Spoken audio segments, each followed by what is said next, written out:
Welcome, Senator Angela McKnight, to our Kane University Government Affairs and Community Partnerships Women's History Month podcast.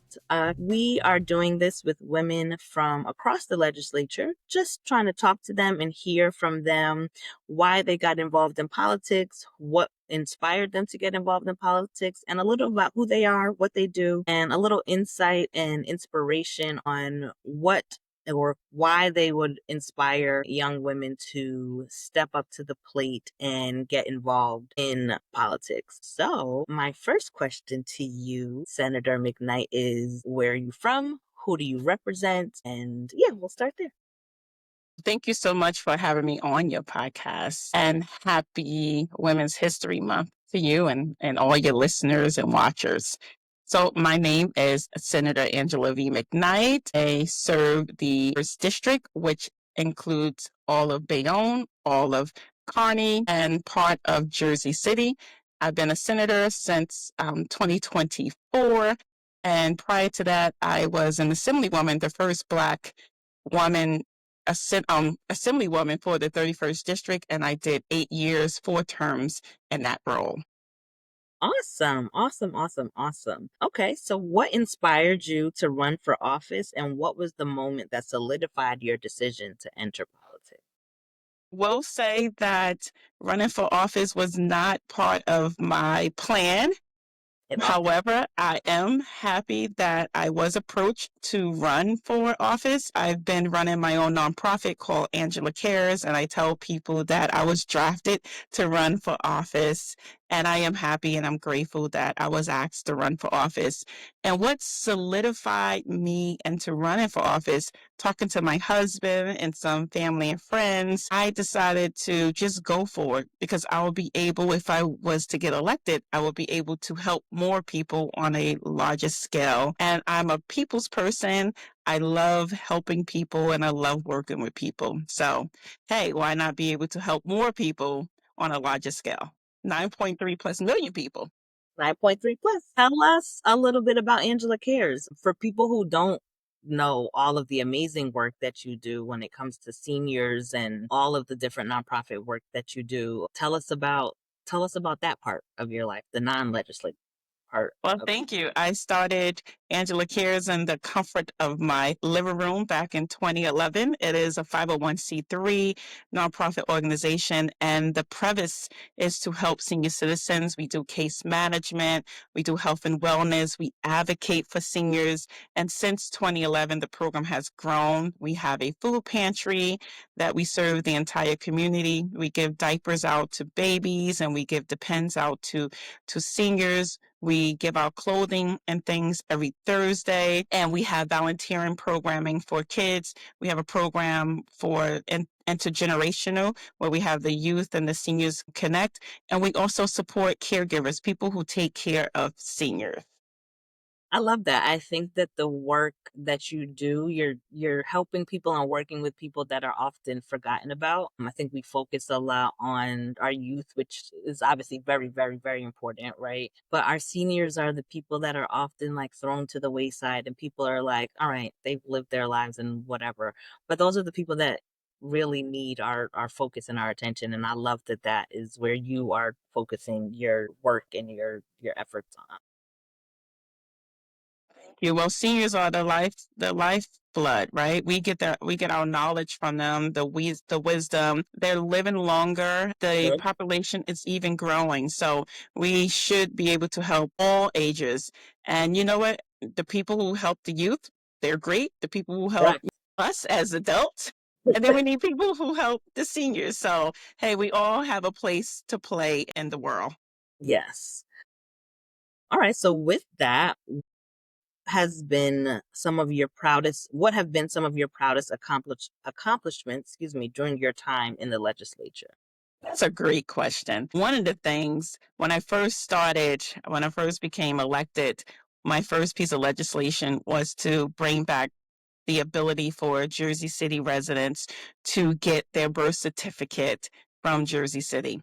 We were the Mm, only municipality where we had to go down to Trenton because of some fraud many years ago. And I can truly say it took some years, but that I can tell you that residents in Jersey City who were born in Jersey City can now obtain their birth certificate right here in the Jersey City. I also am the author of the Crown Act.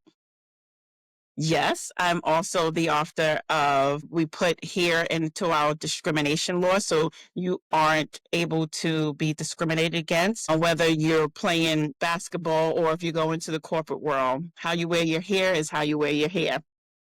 I love it. You I know? love it. Exactly. I also did the presumptive eligibility for Medicaid so that people, predominantly like seniors who are able to apply for Medicaid and get Medicaid, there's a long waiting period for them to actually receive it. However, the services aren't there. So that was just passed, and I'm so happy about that.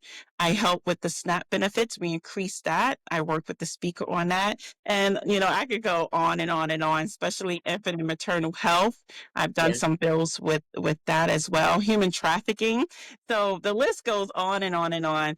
But I will say this, all the pieces of legislation that I've either sponsored or co-sponsored, it helps everyone, whether you're an environmentalist, you're a senior, you're a youth, you're, a veteran, you love animals, whatever it is, I make sure that I touch all pieces of legislation because our state, 9.3 plus million people, that's a lot. So that's a lot. And I'm proud of each and every piece of legislation that I have worked on and continue to work on.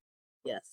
It's a lot of people with varied interests. So and you're touching on those varied interests. That's wonderful work. Thank you. How has being a woman shaped your perspective and approach to your policy making, Trent? So, I'm at the table and I stand on the shoulders of so many women, such as Shirley Chisholm. We have the late Sheila Oliver. Oh, I just love her. And so many others. And being in those rooms, sometimes I'm either the only one or just very, very few of us. I'm able to give a perspective from a woman's standpoint, and I'm able to make sure that our needs, our barriers, our challenges are on the table, and I have no problem in putting them on the table so that everyone can hear, because we need to address those issues just as well as we address other issues. Right. New Jersey has made strides in increasing female representation in government. What do you think still needs to change to make politics more accessible and equitable? We need to be able to embrace more women and let them know that, listen, you can do it. Right? Don't be afraid because, at times politics can be scary, right? You can be like, oh, I don't want to do that. But when you come in there with a caring heart and other women, such as myself and others, when we embrace other women at the table, they'll be more receptive to join, as well as we need to back women financially because it takes support, all different types of support, including money, to say, okay, we got you. We will help you. We're in this together. So you are now interview number, I don't even know. And each time that I have asked that question or a variation of that question, money has been consistent somewhere in the answer. Money has been consistent. Absolutely. I mean, money is a driver, right? That's how we get literature inside the homes, right? That's how we are able to get literature just walking. That's how we're able to get social media ads and commercials and stuff like that. It takes money. If we're good to help pass a law, we're good to help be at those tables, then we should be good to And receive then see, funding so yep, that we can get at that table, so that more women can be at those tables. correct, correct. And a common piece in each legislator's answer has been we shouldn't be afraid to ask for the money. No, let me tell you, I'm having a fundraiser, a reception tomorrow, and I've been calling and calling, and it's a little uneasy at times, but let me tell you, you just have to do it. You have to do it, and you should not be afraid of the answer no, because Hmm. no is an answer. But you know what? You keep calling and you keep calling. People will say yes, and you'll be happy with those yes. And sometimes when people say no, sometimes they just don't have it at that moment. So embrace the no, but keep moving forward. And as you continue to make those calls, you'll feel more and more comfortable in making those calls. But don't be afraid of no. Don't be afraid to know. What advice would you give to young women who are interested in pursuing a career in public service? So I would say a few things. One, where you live at, start with your block, right? Form a block association or join the block association. Help your neighbor. Do like a community cleanup on the block. Meet and greet your neighbors. See if there are any issues that you can help them mitigate. That's number one, right? Like start from home. That's what I say. Number two, if you want to pursue politics as well, you need to come up with a passion. So, for example, if you're the type of person who loves animals, right, who loves cats, then you need to be the cat lady, right? You need to be out there researching and finding out what is going on with these cats, what legislation is out there, what do we need to do, and then you be that person. You want to be the subject matter expert in a particular passion that you have. And I say that to say, when you're out here campaigning, you know that you can talk about the work that you've done in helping cats, the work that you've done in helping seniors, or the work that you've done in helping youth, whatever your passion is, that's where you start. Because you want to be that lady. Like, I'm called the senior lady. If you could call me the senior lady, go ahead and call me that. I know, and I continuously learn more and more about seniors, how I can help them, what issues they're going through. And then I can do some legislation. I can do, advocate for them. So you have to find at least one thing that you're passionate about so that you can build up your resume. How do you balance the demands of public service with personal and family life, and what keeps you motivated to continue doing this work? That is a great loaded question. So when you get on the airplane, the flight attendant says, put the mask on yourself first before assisting the person next to you. So I read the 5 a.m. Club book. I highly recommend that book. That book is amazing and it has changed my life. I'm up at 5 o'clock and I handle me first. That is exercising, that is meditating, that's reading my Bible, that's talking to the Lord, that's talking to myself, that's writing in my journal, that's being grateful, and so forth and so forth. When I leave out my house, I know that I'm taken care of. And now I can help everybody that's out there as much as I can. And then when I come back home, I still have a husband, right? I still have a family, but I'm not getting on the treadmill at 9, 10 o'clock. I'm done, right? So you have to take care of yourself first. Because if you don't take care of yourself first, then how are you going to take care of others? You can't pour from an empty cup. Correct. Exactly. And I shut the phone off at times. I set boundaries, right? Because when I'm home, it's 7, 8 o'clock. I need to be home. I'm done. That could wait until tomorrow. If it's an emergency, you call 911. You call 911. But now it's time for me to just be regular Angela, right? There's times I don't answer my phone in the morning at a certain time because that's me. That's So your I set boundaries. I use my calendar and I take a nap. Sometimes I take a 10-minute nap in the morning before I leave out because I'm already up early. So I'll take a nap in the morning so I can get that rejuvenation. So you have to schedule time. You have to be mindful and you can say no. It's okay to say no because you can't be everywhere and you can't be everything to everyone. It's okay. And that no may not be forever. It could be no, not right now. I can do that tomorrow, or I could do that in 2 days. And it's okay. Because when you're gone, then someone else going to be there doing what you were doing. correct. Correct. I think that is a difficulty that I think specifically we as women struggle with, the no, and the no final stop. We give a no because I can't explanation. Because when you So say yes, do you give an explanation? No.